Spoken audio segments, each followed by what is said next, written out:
We're here with our live discussion of our buddy read of Bittersweet by Sarina Bowen, and hope you join us, enjoy. We're going to start talking about the first 1 through 10 chapters, which is also the first part of the book. So let's talk a little bit about the synopsis of the book, what it's about. So we got Audrey, and she works at a restaurant, and she's kind of like the class or the restaurant clown. They always seem to kind of keep giving her the worst jobs ever, and she fails at them. I mean, I kind of laughed at the whole, she just doesn't know how to order. And then she kind of covers her tracks when it happens. So she's like, well, you guys didn't do it this right. And I'm a knife person. Give me my knives so I can work. So I kind of thought that was kind of funny. She's kind of she's a badass, because the only thing she'll flat out tell you, she's like, dude, I don't belong in here. I need to be in the kitchen. I need to be chopping. That's my specialty. And so she is heading up to headquarters because she figures she's going to get fired. So she does not dress appropriate to get fired, by the way. And she finds out that they're sending her to Vermont to go talk to farmers, because the restaurant's trying to do the farm to table thing. And so she's like, are you kidding me? I'm a chef. I need my knives. I'm supposed to be chopping. And so she gets sent, and she goes, and she takes a Prius to Vermont to go talk to the farmers, and she's just putting along. She comes to her first farm, and the last name sounds familiar to her. She's like, man, I met somebody with that Shipley last name. That sounds familiar, and I'm curious. There has to be more Shipleys in this world. And the next thing she knows, she's going in, and she runs into her high school, or her college fling, not high school, sorry, college, Griffin. And I'm sorry, but I am all about these big farm, beefy men named Griffin now. I think I might call my husband Griffin. So they kind of just go through this thing. He's like, what the hell are you doing here? And finds out what they're doing. And he kind of calls her out on it, because he knows that she's going to lowball him in buying the apples and buying everything, until she finds out that he makes cider beer. And it's almost like she gets, she almost gets really, really excited to like talk about cider beer. Like she was like I don't know, it was kind of funny how they described how excited she was to talk about cider beer. And she kind of goes through the thing, and the next thing we know, Griffin just wasn't prepared to have her. He just didn't think that, she thought she had some money, and she just kind of bailed through college with it. And it's kind of like their whole thing. She goes and sells.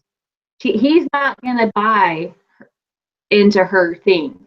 And he says, we are not going to buy into your bullshit of, excuse the language, of this whole thing of you're going to buy the farm to fresh, because our apples are organic. Our goat cheese is fresh, and you're not going to give us the bottom line when we can get it this way. And I really like that, because and Amanda knows that I come from a ranching farming family. We are farm to table, so I understand the process of that. And I think that's why I love this book so much, because a lot of it's like I'm reading about my family right now. And she leaves Griffin's farm after she makes an amazing lunch out of these tart cherries, which Griffin was not going to tell her that it was really good, but the rest of the employee, which is his family, all tell her. She leaves, and days later, as she's going to all these farms, are like, oh, we're not going to buy from you. Griff already told us not to. We're not going to do this because Griff already told us. So she's at her wit's end, goes to this last farm, which happens to be close to Griffin, the Shipley farm, and her Prius blows a tire. So then she's upset. She's at this farmer, and Griffin walks out, and again, she's at the mercy of Griff. And he helps her. The employees help her try and find a tire at a local place, but it's going to have to be a night. So her and Griff kind of hit it off where they didn't know. She went and tasted his cider. She was all excited. There's a shower scene. I'll just leave it at that. it's just kind of a good beginning. And then we kind of have this thing, Amanda, where we're always ending right at the damn good spots, like right where we need to be. So I'm going to leave it at that. So what do you think? How do you think Griffin and Audrey are playing out in your mind? So their story is really complicated. I really like that though, because it's really well explained. How, you know, she was his frat brother's girlfriend, but he found out he was cheating on her, and then, you know, he got his shot, so he took it, and then they both kind of drifted apart because, you know, she transferred schools and went to all different things. But they have this really interesting like play. Almost, it feels like Griffin doesn't really, nobody really stands up to him or talks back to him or anything, and she's just right there. Like, we have this thing apparently where we like couples that fight or banter back and forth quite a bit, but that's really interesting, the way that they kind of interact with each other and how she interacts with his family. Like, right away she clicks in with these people. There's a lot of really interesting things about this book. I know that you have the ranching and you know more about like the butchering and the growing your own foods and all that kind of stuff. But I actually worked in a restaurant for probably about 5 years when I was going through high school. So I have that aspect too, plus my love for cider, which is I know we both have that love. So it was really interesting and drew me to the story. And it's really been explained and really been talked about really well that it plays. But their relationship, their dynamic, and pretty much all the personal relationships in this book are what's really, it's more dynamic. How do you feel about how she interacts with his family and everybody else? I kind of loved it because he's kind of like, he's a protector. I noticed like he's a protector. And he wants to make sure all of his siblings are going to go to college. And that's why he has the dairy, he has the farm and the cider stuff. It's to protect his family. She walks in and she just instantly connects with his mom and his sister. And the mom's like, well, yeah, these are our tart cherries. And finds out the little brother eats all of the barbecue sauce. And she's like, oh, I got it. And she sits there, and the mom and her just kind of had this instant connection. And I really like her mom, like, especially just, she doesn't have that, you know, Audrey doesn't have that with her mom, and here is Griffin's mom, and she just instantly has like this warm feeling with her mom. And then the sister and the brothers, I think it's kind of great. It's almost like she's like an instantly fits in the family, and I think that's what kind of like sits Griffin back a little bit when he was sitting there with them. And, you know, she sat there, made this wonderful meal, and then the couple days later she comes back and she makes like individual omelets for everybody, and he's like, I'm not telling her it was wonderful. But it was just really, really, really kind of cool how she just automatically fell into the role of the cook that was his mom's job, and the mom loved it, and the mom was like, well, what do you think? And I think that's why I liked it so much, is it's not just them, it's the whole family that's involved. Yeah. Don't you agree? I liked the where normally I wouldn't really like carving up the meat or butchering the pig or anything like that, but it was really interesting how he was going to try to show her up or gross her out, and she just picked up her knife and started kind of making all these cuts, and he's like, you're never going to be able to do it right, and then she does a better cut than he does, and it was just hysterical the way that they kind of went back and forth with it. And I thought that was kind of funny too, because he was really concerned about her feelings about it and didn't want to upset her. And then there's this one, like, oh goodness, she's gonna get sick, and then she's like, no, the cheek meat. And so that kind of threw him off, because he's thinking she's this girly girl that's wearing stilettos and, you know, it's gonna be a thing, and she's like, you know, Tommy Chong with her knives right here, and she's just chopping him up, and she lets it go, you know. And I think that's what scared him, because the girl that he knew in college is not the girl that he's seeing now. And I think that's what scares Griffin a little bit. Do you kind of see that? I do. I feel like they both throw each other off balance. I think that's kind of what this first part is they're both kind of They're both off balance, and they don't really know. I mean, they have this role that they want to take. You know, he wants to do his family's orchard and the dairy part and the making of the cider, but he just really doesn't know. I mean, this is all he's known. He was in football, but he had to give it up for the farm, so he didn't really have his own choice. He doesn't know what he wants to do or have time for anything else. And then she's trying to open her own restaurant, so she's going about it the business way, where she's working in this big company. But they're both kind of lost in their own ways, and both kind of off kilter. And it was really interesting to kind of read that position on both of them. And I think that's what's kind of cool, because if you look at it, he's really wanting, he's so worried about his family. And, you know, there's the dairy aspect of it. You know, his one brother, he really loves that because that was the last of their dad, and their dad was really big in the dairy and having the cattle there. And then Griff, you know, is trying to, you know, think it's best that they more invest into the cider business, and that's his passion. But then he's always thinking about like his family, and that I really enjoy that yes, he's all about his cider, but he still knows that he has younger siblings that he wants them to go to college. And like, he's really big on that. Like he says, you guys are going to go to college and this is what you're going to go do. Yeah.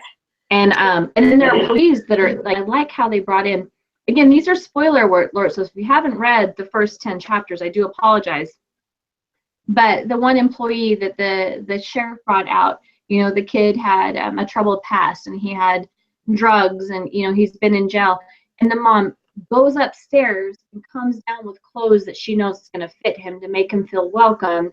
And you know, and I don't know, I just kind of resonated so much with this book. And you knew that when it was recommended to us that I would probably fall in love with it, and I love it because there's just so much family involved, and Audrey doesn't have that, and I think she's starting to see that.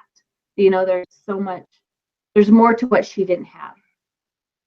It kind of really cracks me up that you relate more to Griff and the big family, and then I relate more to Audrey with the cooking and having like small family, or you know, yeah. It's really funny the way that we kind of approach these books, but we always find something that both of us like. Which brings me, you were talking about Griff and his family. One of the big reasons is we really liked his book was first to kind of give it a chance, because we never really read Sarina Bowen or anything like that before, and it's highly recommended by a good friend of ours. But Griff is like almost too perfect of a book boyfriend.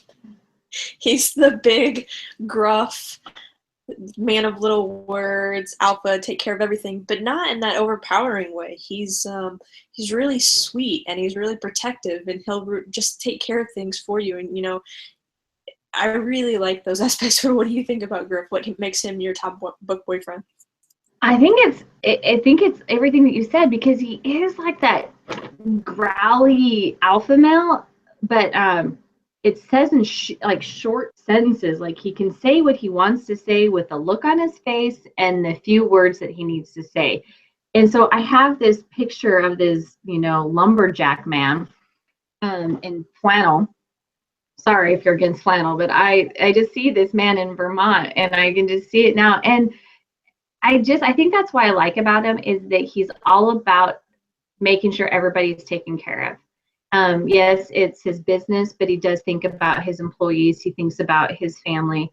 And I think he's just, I don't know, I can swoon over him for hours and it's pretty funny, because I even was telling my brother about this, and he was like, what book are you reading again? I was like, oh, nothing. And he's like, it's the Farmer's Almanac, and it's not the Farmer's Almanac. But I think it's just kind of cool, because he's one of those cool, he's just a good guy. And I think that's what I like. But then when you throw Audrey into it, I like her because she kind of like, she's not scatterbrained. She has her crap together, and she knows what she needs, and she knows what she needs to go do to go get it. And I think it's sad that her mom, because she's even said that, and then the company she works for, they don't see her potential. And I think that I like about her because she's not going to give up. I really hope the next 10 chapters we read, we see her blossom into a chef, because I think that's what I like about her, is because she's not going to put up with their crap anymore, or she's not going to do it. Don't you? Yeah, I loved Audrey.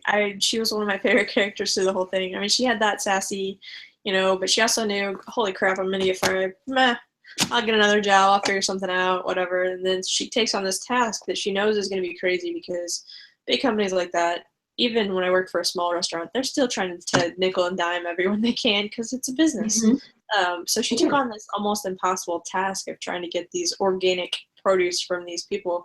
And it just so happened that she stopped at the wrong farm first. So she has this continuous of all the different stories and stuff is just this string of bad luck that she keeps having. Like she just takes one small choice and it ends up blowing way out of proportion and messing everything up.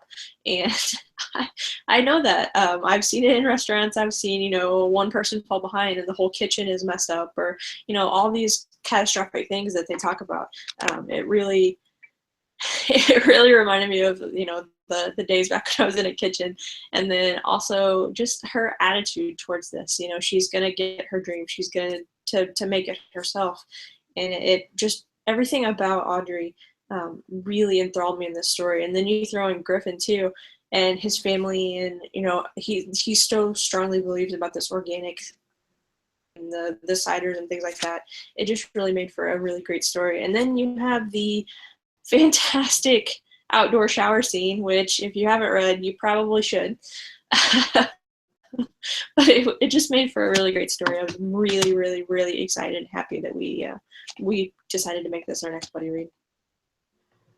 I am, and I'm excited for next Thursday when we get to go to the next 10 chapters, because we ended right when she leaves the farm. And I like how he said, you're going to sell my beer for this. And she's like, oh, I know I can sell your beer. It's kind of, she knows what his beer's worth. And now she's going to go and try and sell it to the people in New York. And then we leave the farm. And so now it's like, okay, what's going to happen? So I'm kind of excited, like where our book ended or our chapters ended, so that next week we kind of go back and see what happens. I would like to see what happens in the next 10 chapters. Yeah, it was so crazy. They ended up getting, and then all of a sudden the chapters are over and you're like, she ends up with him staying in the farm and working and her leaving, and you're just like, what? Yeah, I was like, Amanda, we did it again. It's not as bad though. 4 chapters was really bad. It's not. I like it. I think that was kind of cool. We went in blind faith because we were recommended by somebody that I have a lot of admiration for. And so we went in blind faith and we read it, and it's just like, I can't wait. Like, I've been waiting for this day so that I can go to my next 10 chapters. Yeah, so join us on next Thursday, same time, same channel. We'll have another hangout. So if you missed it this time to watch, then you can join us next week. It'll be posted on our channel after we're done. So I hope you enjoy this buddy read, and we hope you join us for the next one. Thanks, guys.